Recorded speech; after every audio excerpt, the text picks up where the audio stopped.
شاعر مشرق علامہ اقبال تشریح طلب شعر میں شجر اور شاخ کے ذریعے ہمیں یہ سمجھانا چاہتے ہیں کہ اگر کوئی شاخ درخت سے جدا ہو جائے تو اس کے مقدر میں کبھی پتے اور پھول نہیں کھلتے، خزاں ہمیشہ اس کا مقدر بن جاتی ہے۔ 20ویں صدی کے شروع میں مسلمان انگریزوں سے خوفزدہ تھے، وہ مایوسی میں بھی تھے۔ حق گوئی اور سچ جو مسلمانوں کا جوہر تھا وہ ان صفات سے محروم ہو چکے تھے۔ اقبال نے محسوس کیا کہ مسلمانوں کو زندگی گزارنے کے اوصاف سے پھر آشنا کیا جائے تاکہ وہ عزت اور وقار کے ساتھ زندگی گزار سکیں۔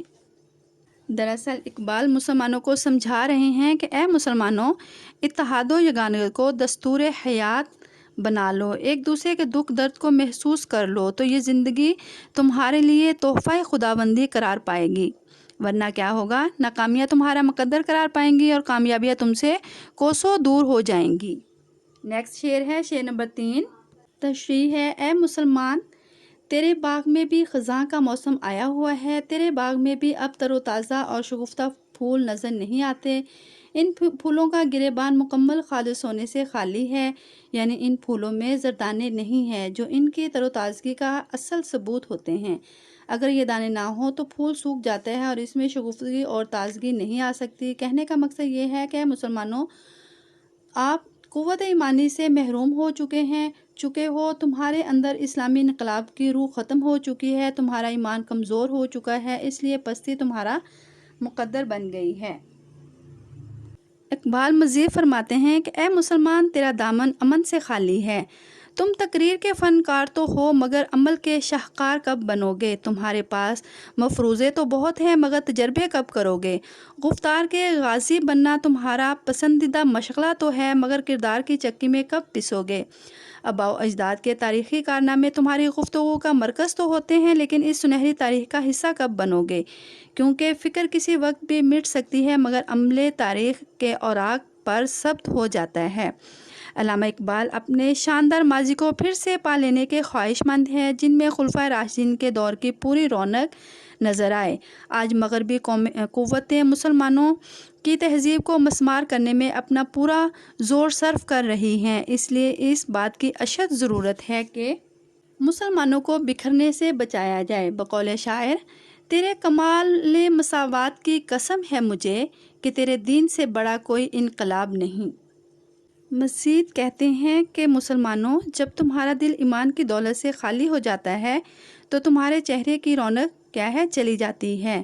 اس لیے آپ لوگوں کو کیا چاہیے؟ ارشاد خداوندی ہے کہ تم سب مل کر اللہ کی رسی کو مضبوطی سے تھامے رکھو اور آپس میں تفرقہ نہ کرو، یعنی کہ قرآن پاک بھی کس چیز کا درس دے رہا ہے؟ اتحاد و یگانت کا درس دیتا ہے۔ اس لیے کیا ہے؟ سب کو متحد رہنا ضروری ہے اگر انہوں نے آگے بڑھنا ہے تو۔ شعر نمبر 4 میں شاعر بیان کرتے ہیں کہ جب باغ میں موسم بہار ہوتا ہے تو شاخیں سرسبز و شاداب ہوتی ہے، پھولوں اور پھلوں سے لدی ہوئی ہوتی ہیں، پرندے چہچہا رہے ہوتے ہیں اور اللہ تعالیٰ کی حمد و ثنا کے نغمے گا رہے ہوتے ہیں، اور ساتھ میں مخلوق کو بھی یہ پیغام دیتے ہیں کہ اے غافلو اٹھ جاؤ، اذانوں سے فضائیں گونج رہی ہیں اور تم بھی مساجد کا رخ کرو اور نماز ادا کرو، اللہ تعالیٰ کی عبادت کرو۔ اقبال فرماتے ہیں کہ ایک زمانہ تھا کہ جب مسلمان علم کی دنیا کا مرکز ہوا کرتا تھا، دنیا بھر سے علم کے پیاس بجھانے کے لیے مسلمانوں کے تعلیمی اداروں کا رخ کرتے تھے اور ان اداروں میں علم کی تقسیم ہوا کرتی تھی، لیکن جب سے مسلمان علم سے روگرداں ہوئے ہیں، ان کا چمن ویران ہو گیا ہے، ان کا لہلہاتا باغ اجڑ گیا ہے۔ ان اداروں میں لوگ علم کے حصول کے لیے اور نغمہ خوانی کے لیے نہیں آتے۔ ایک اور جگہ پر فرماتے ہیں کہ گنوا دی ہم نے جو اسلاف سے میراث پائی تھی، ثریا سے زمیں پر آسمان نے ہم کو دے مارا۔ اقبال ہمیں یہ کہہ رہے ہیں کہ اگر تم وہی پرانی بہاریں واپس لانا چاہتے ہو تو پھر اپنے آپ کو شجرے علم سے پیوستہ کر لو، تمہاری ہی گم شدہ میراث ہے اور میراث کی حفاظت کرنا ہمارا دینی اور اخلاقی فرض ہے۔ تو آؤ پھر سنبھلنے کا عہد کریں اور باہمی اور باعمل مسلمان بن جائیں۔ علامہ اقبال کے نزدیک دین اسلام تمام مذاہب پر فوقیت رکھتا ہے جو انسان کی فلاح اور کامیابی کا ضامن ہے۔ نیکسٹ ہے شعر نمبر 5، اس میں شاعر بیان کرتے ہیں کہ ملت اسلامیہ کی شان اور عزت اس میں ہے کہ ان کی اجتماعی شکل باقی رہے۔ اگر اتحاد و اتفاق برقرار نہ رہا تو تنہائی اور ذلت ان کا مقدر ٹھہرے گا۔ پھر اس رسوائی کی وجہ بھی خود فرماتے ہیں، وہ زمانے میں معزز تھے مسلمان ہو کر، اور تم خوار ہوئے تارک قرآن ہو کر۔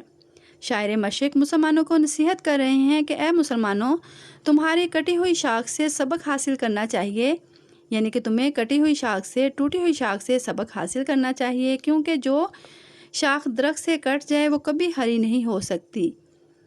اے امت مسلمہ، تو نے اس اصول کو بھلا دیا اور تو کائنات کے لسانی قاعدہ سے بالکل ناآشنا ہے، یعنی کہ جو یہ زمانے کے جو اصول ہے تو اس سے بالکل ناواقف ہے کہ جب کوئی چیز اپنی اصل سے جدا ہو جاتی ہے تو احساس کے تمام رشتے اس سے کٹ جاتے ہیں۔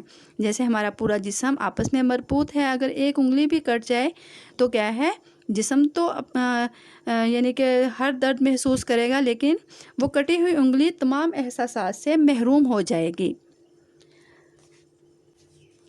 علامہ اقبال ناصحانہ انداز میں، یعنی کہ نصیحت والے انداز میں سمجھا رہے ہیں کہ اے مسلمانوں، دین اسلام کو ہمیں شجر اسلام اور مختلف ممالک کو اس کی شاخ سمجھنا چاہیے۔ اگر کوئی مسلمان ملک اپنے اس شجر سے جدا ہوگا تو اس کی حیثیت بھی اس شاخ جیسی ہوگی جو اکیلی اور تنہا ہو جاتی ہے۔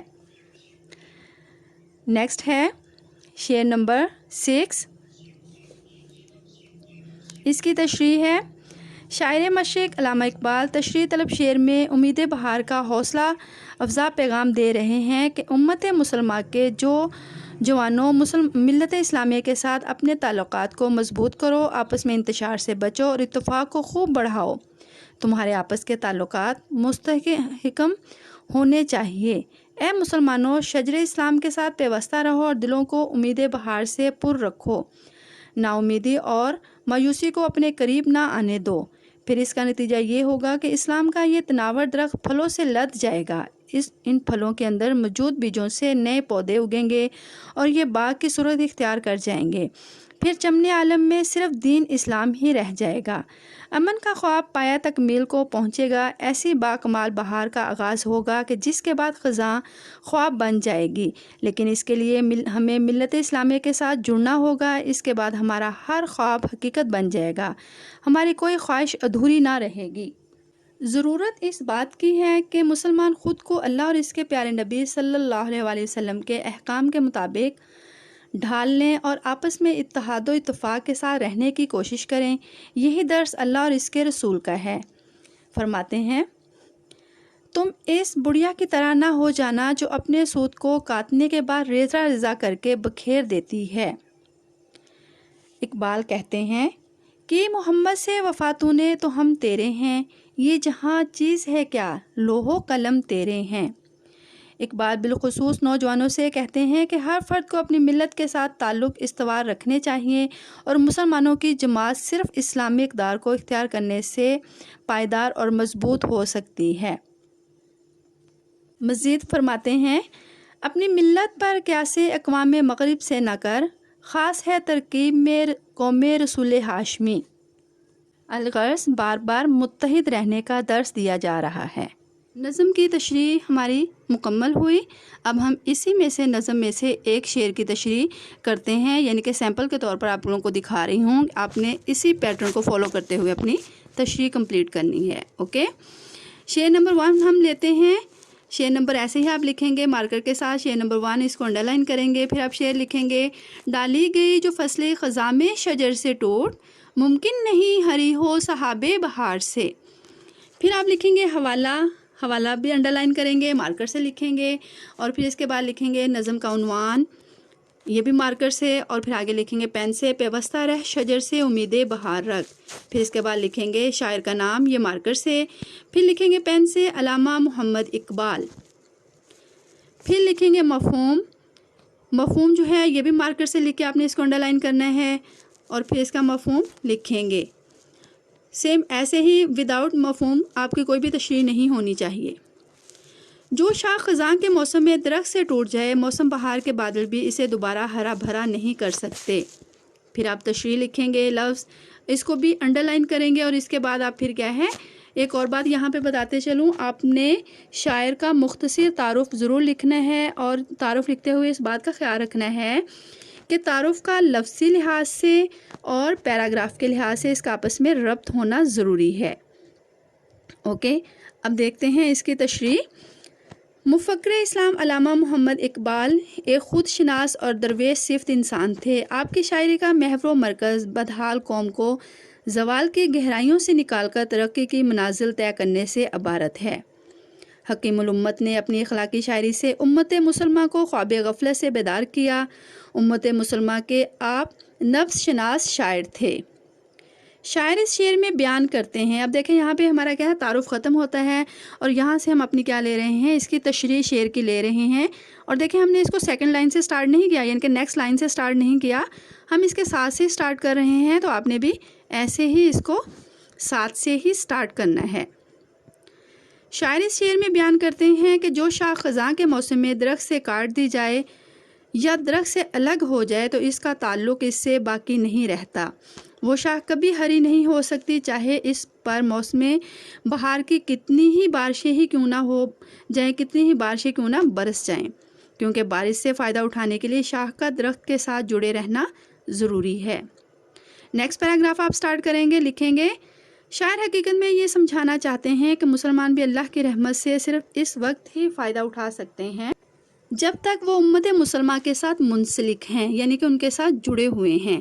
جب تک ان کے ساتھ جڑے ہوئے ہیں تب ہی وہ کیا ہے، فائدہ اٹھا سکتے ہیں، کیونکہ آپ کا فرمان ہے، یعنی کہ آپ صلی اللہ علیہ وسلم کا فرمان ہے، تمام مسلمان ایک جسم کی مانند ہے، اگر ایک عضو میں درد ہو تو پورا جسم اس درد کو محسوس کرتا ہے۔ اب یہاں پہ رموز و قاف کا بھی آپ نے خاص خیال رکھنا ہے، یعنی کہ شروع میں کیا ہے، شروع ووین اور ختم ووین اس میں ضرور لگانی ہے۔